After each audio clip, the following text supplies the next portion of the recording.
à mon aide. Seigneur, viens vite à mon secours. Gloire au Père, au Fils, au Saint-Esprit, maintenant et toujours. Dans les siècles des siècles. Amen. Alléluia. Roi du ciel consolateur, Esprit de vérité, toi qui es partout présent, toi qui remplis tout, trésor de grâce et donateur de vie, viens et demeure en nous. Purifie-nous de toute souillure et sauve nos âmes. Toi qui es bonté.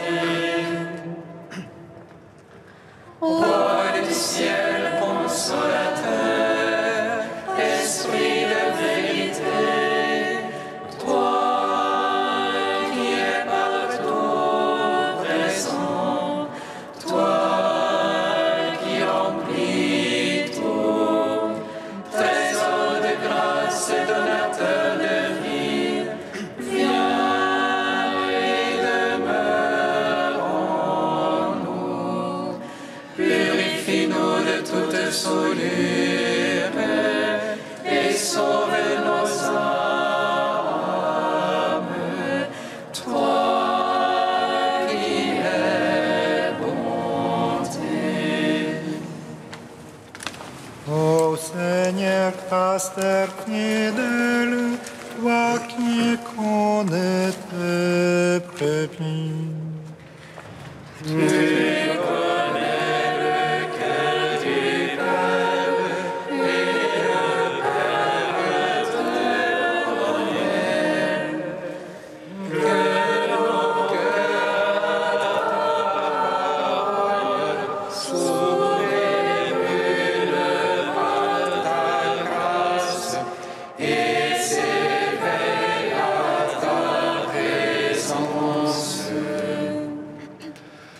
Bien d'autres brebis encore ne sont pas de ton réveil. Pardonne, tu les arraches aux voleurs et aux brigands.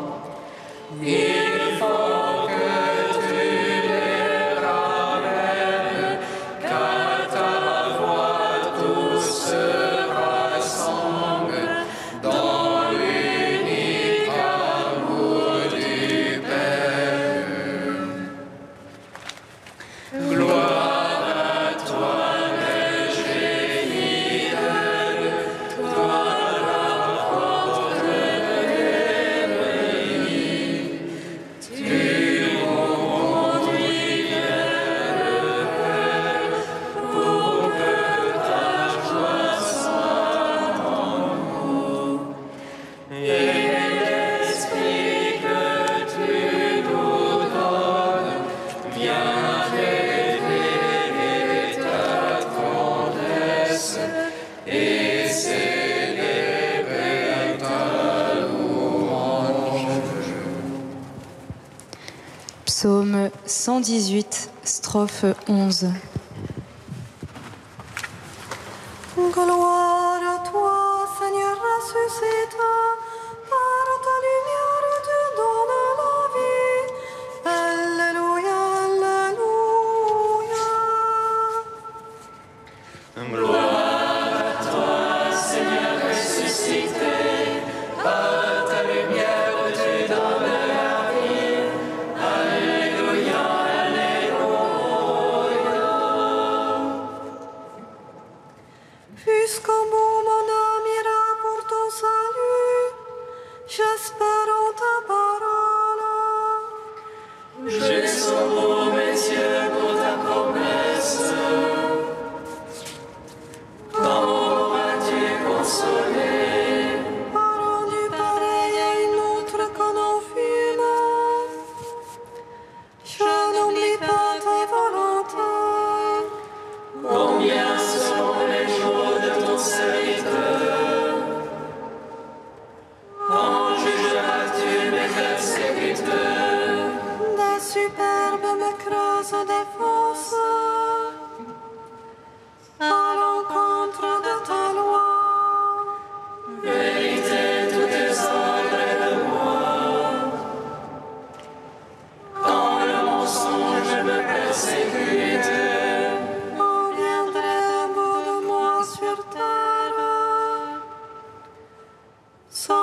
28. N'ayez plus peur, j'ai vaincu le monde.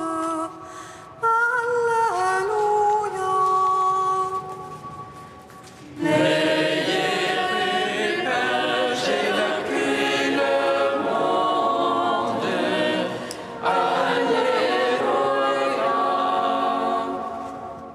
Rapportez au Seigneur, Fils de Dieu. Rapportez au Seigneur gloire et puissance. Rapportez-lui la gloire de son nom. Adorez-le dans son mari de sainteté. La voix du Seigneur sur les eaux. Le Seigneur sur les eaux innombrables. Voix du Seigneur dans la force. Voix du Seigneur dans l'éclat. Voix du Seigneur qui fracasse les cendres. Qui fracasse les cendres du Liban. Il fait bondir comme un vol le Liban. Le Syrion comme un jeune taureau. Voix du Seigneur dans l'éclat. Elle taille des éclairs de feu. Voix du Seigneur qui secoue le désert. Qui secoue le désert de Kadès. Voix du Seigneur qui secoue les terremotos. Le Seigneur dépouille les futés. Le Dieu de gloire tombe. Dans son palais tout crie gloire. Le Seigneur a siégé pour le déluge. Il siège en roi éternel. Dieu donne la puissance à son peuple. Dieu bénit son peuple dans la paix. Gloire au Père, au Fils, au Saint-Esprit. Pour les siècles des siècles. Amen. N'ayez plus peur, j'ai vaincu le monde. Alléluia. Psaume 29. Je t'exalte, Seigneur, toi qui me relèves, sans laisser mes ennemis se rire de moi. Seigneur, vers toi je criais, et toi, mon Dieu, tu m'as guéri. Seigneur, tu as tiré mon âme des enfers, me ranimant d'entre ceux qui descendent à la fosse. Louez pour le Seigneur ce qu'il aime, louez sa mémoire de sainteté. Sa colère est un instant, sa faveur pour la vie. Au soir les larmes, au matin les cris de joie. Moi je disais dans mon bonheur, rien de jamais ne m'ébranlera. Ta faveur m'avait fixé sur de fortes montagnes, caches-tu ta face, je suis bouleversé. Vers toi, Seigneur, j'appelle, à mon Dieu, je demande pitié. Que gagnes-tu à mon sang, m'abaissant dans la tombe? Telle ou telle est la poussière, annonce-t-elle ta vérité? Écoute, Seigneur, pitié pour moi. Seigneur, sois mon secours. Pour moi, tu as changé le cœur et le danse, tu dévoies mon sac et me saignes d'allégresse. Aussi mon cœur te chantera sans plus se taire. Seigneur mon Dieu, je te louerai à jamais. Rends gloire au Père Tout-Puissant, à son Fils Jésus-Christ le Seigneur, à l'Esprit qui habite en nos cœurs,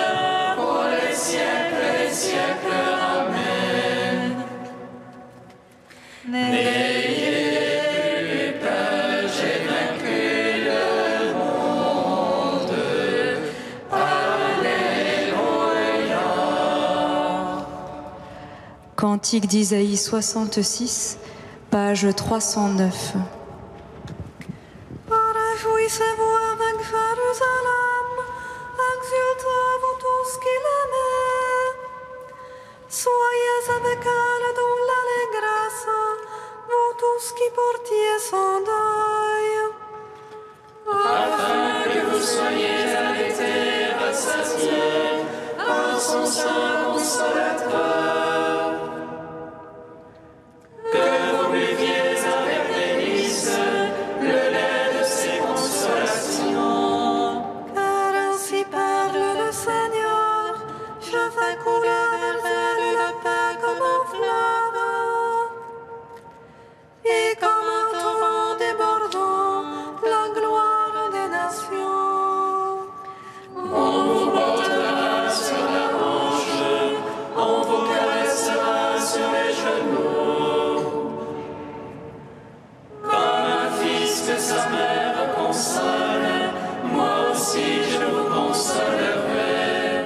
À Jérusalem, vous serez consolés, votre cœur sera dans la joie.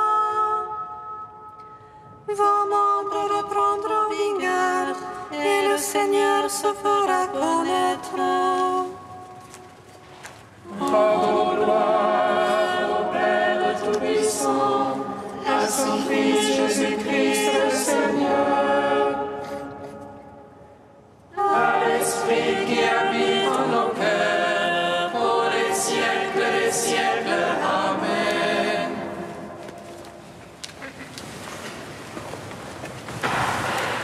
De Jean Corbon, liturgie de source. L'ascension du Seigneur est réellement l'espace nouveau de la liturgie des derniers temps, et l'iconographie de l'église de Pierre en est le symbole transparent.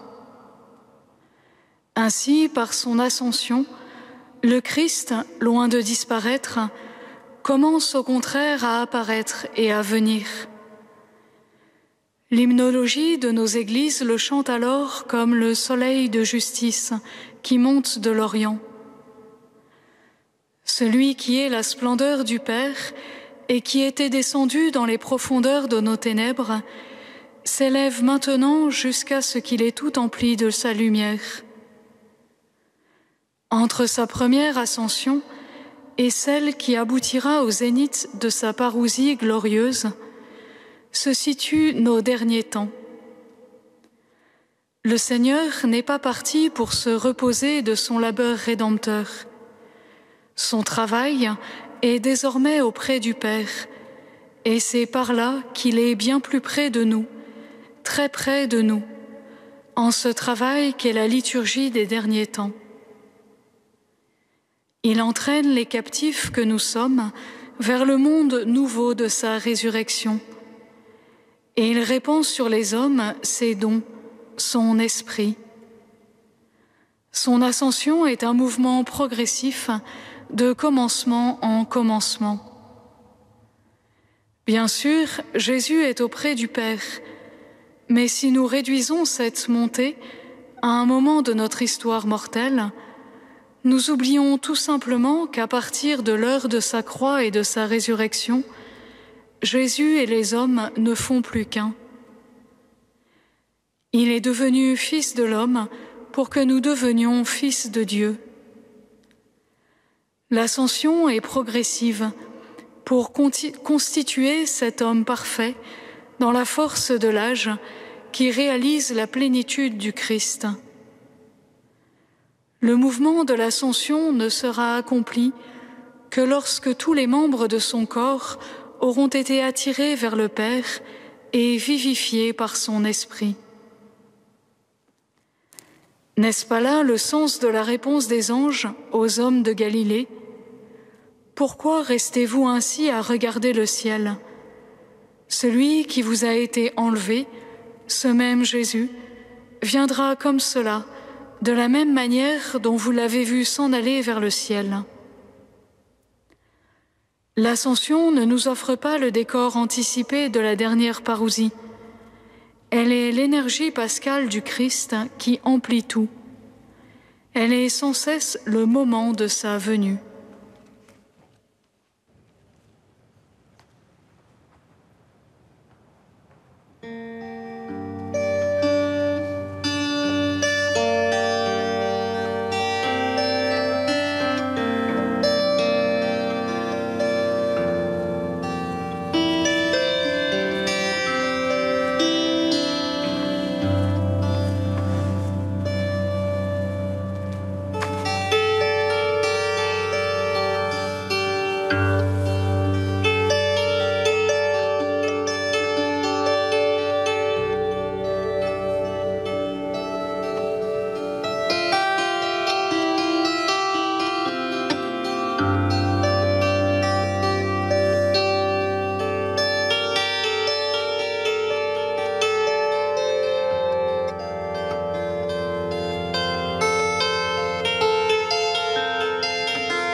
Christ est vivant, il règne à jamais, annonce-le à tous les peuples. Alléluia, Alléluia. Christ est vivant, il règne à jamais, annonce-le à tous les peuples. Alléluia, Alléluia. Quand ils entendirent à parler de résurrection des morts, les uns se moquaient, les autres déclaraient. Là-dessus, nous t'écouterons une autre fois.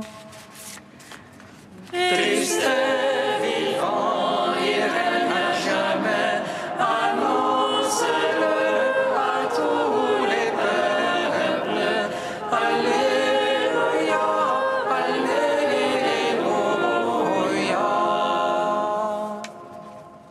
Lecture du livre des Actes des Apôtres.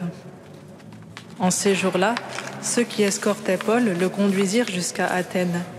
Puis ils s'en retournèrent, porteurs d'un message, avec l'ordre, pour Silas et Timothée, de rejoindre Paul le plus tôt possible. Alors Paul, debout au milieu de l'aréopage, fit ce discours. « Athéniens, je peux observer que vous êtes, en toutes choses, des hommes particulièrement religieux. En effet, en me promenant et en observant vos monuments sacrés, j'ai même trouvé un autel avec cette inscription « Au Dieu inconnu ». Or, ce que vous vénérez sans le connaître, voilà ce que, moi, je viens vous annoncer. Le Dieu qui a fait le monde et tout ce qu'il contient, lui qui est Seigneur du ciel et de la terre, n'habite pas des sanctuaires faits de mains d'hommes. Il n'est pas non plus servi par des mains humaines, comme s'il avait besoin de quoi que ce soit, lui qui donne à tous la vie, le souffle et tout le nécessaire. À partir d'un seul homme, il a fait tous les peuples pour qu'ils habitent sur toute la surface de la terre, fixant les moments de leur histoire et les limites de leur habitat. Dieu les a faits pour qu'ils le cherchent et, si possible, l'atteignent et le trouvent, lui qui, en fait, n'est pas loin de chacun de nous. Car c'est en lui que nous avons la vie, le mouvement et l'être. Ainsi l'ont également dit certains de vos poètes. Nous sommes de sa descendance. Si donc nous sommes de la descendance de Dieu, nous ne devons pas penser que la divinité est pareille à une statue d'or, d'argent ou de pierre, sculptée par l'art et l'imagination de l'homme. Et voici que Dieu, sans tenir compte des temps où les hommes l'ont ignoré, leur enjoint maintenant de se convertir, tous et partout. En effet, il a fixé le jour où il va juger la terre avec justice par un homme qu'il a établi pour cela, quand il l'a accrédité auprès de tous en le ressuscitant d'entre les morts. Quand ils entendirent parler de résurrection des morts, les uns se moquaient et les autres déclarèrent « Là-dessus, nous t'écouterons une autre fois. » C'est ainsi que Paul, se retirant du milieu d'eux, s'en alla. Cependant, quelques hommes s'attachèrent à lui et devinrent croyants. Parmi eux, il y avait Denis, membre de l'Aréopage, et une femme nommée Damaris, ainsi que d'autres avec eux. Après cela, Paul s'éloigna d'Athènes et se rendit à Corinthe. Gloire à toi, premier-né d'entre les morts.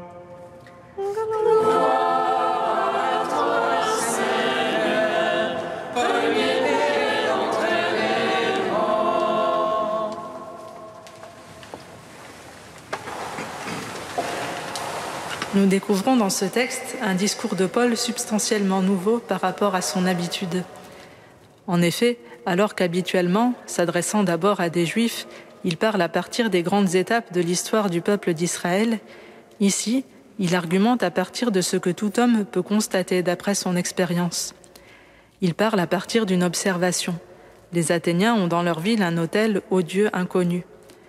C'est ce Dieu qu'il dit vouloir leur annoncer en la personne du Dieu d'Israël.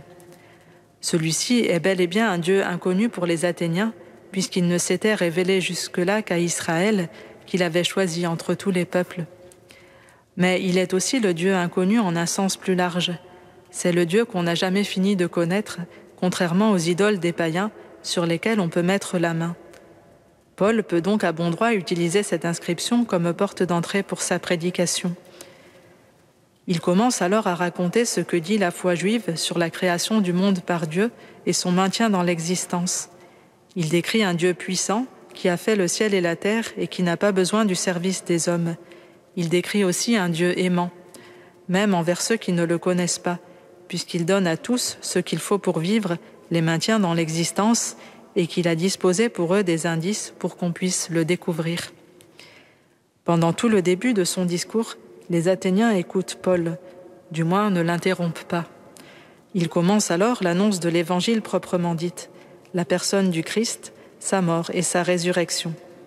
Mais cela déclenche une réaction de refus catégorique. Les Athéniens, en effet, considèrent le corps matériel comme méprisable et placent leur idéal dans la séparation de l'âme immortelle d'avec le corps.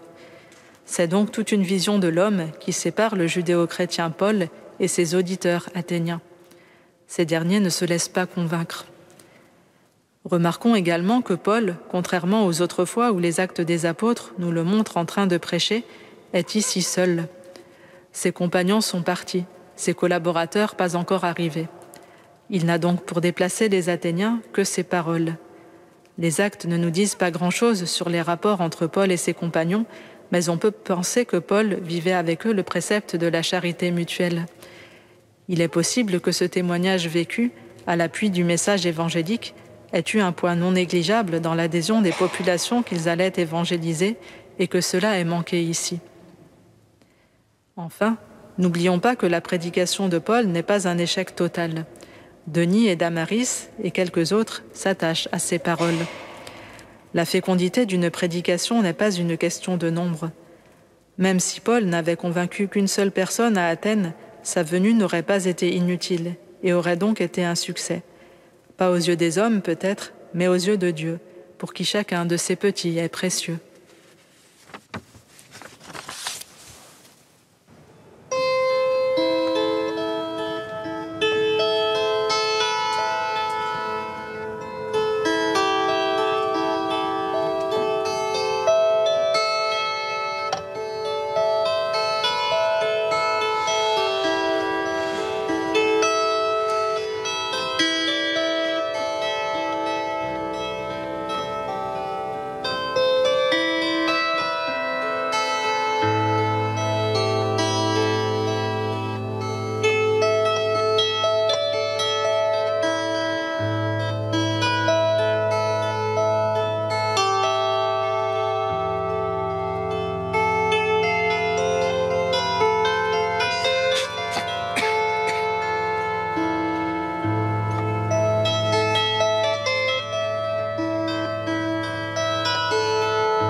Fais grandir, Seigneur, ton Église et garde la cité.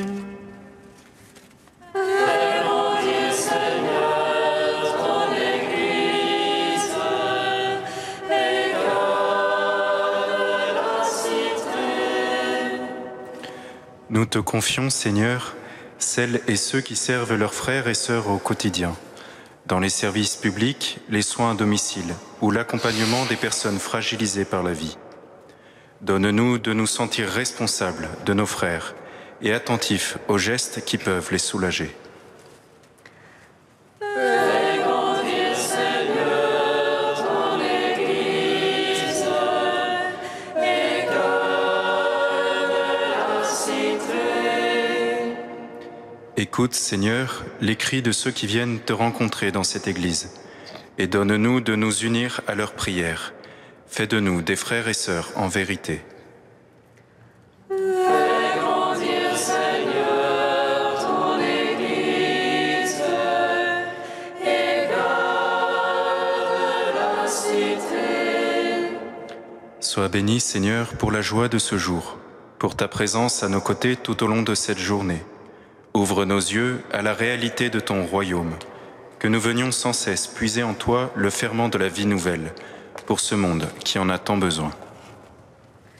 Fais grandir, Seigneur, ton Église et garde la cité. Tu es saint Dieu, tu es saint fort, saint immortel, prends pitié de nous. Tu es saint Dieu, tu es saint fort, saint immortel, prends pitié de nous. Tu es saint Dieu, tu es saint fort, saint immortel, prends pitié de nous. Gloire au Père et au Fils et au Saint-Esprit, maintenant et toujours et dans les siècles des siècles. Amen. Saint immortel, prends pitié de nous. Tu es saint Dieu, tu es saint fort, saint immortel, prends pitié de nous. Comme nous l'avons appris du Sauveur, et selon son commandement, nous osons dire: Notre Père, qui es aux cieux, que ton nom soit sanctifié, que ton règne vienne, que ta volonté soit faite sur la terre comme au ciel. Donne-nous aujourd'hui notre pain de ce jour. Pardonne-nous nos offenses, comme nous pardonnons aussi à ceux qui nous ont offensés. Et ne nous laisse pas entrer en tentation, mais délivre-nous du mal. Car c'est à toi qu'appartiennent le règne, la puissance et la gloire pour les siècles des siècles. Amen. Puisque nous célébrons dans la foi, Seigneur, la résurrection de ton Fils, fais-nous partager la joie de tous les saints quand il apparaîtra sur les nuées du ciel, lui qui vit et règne avec toi et le Saint-Esprit, maintenant et pour les siècles des siècles. Amen.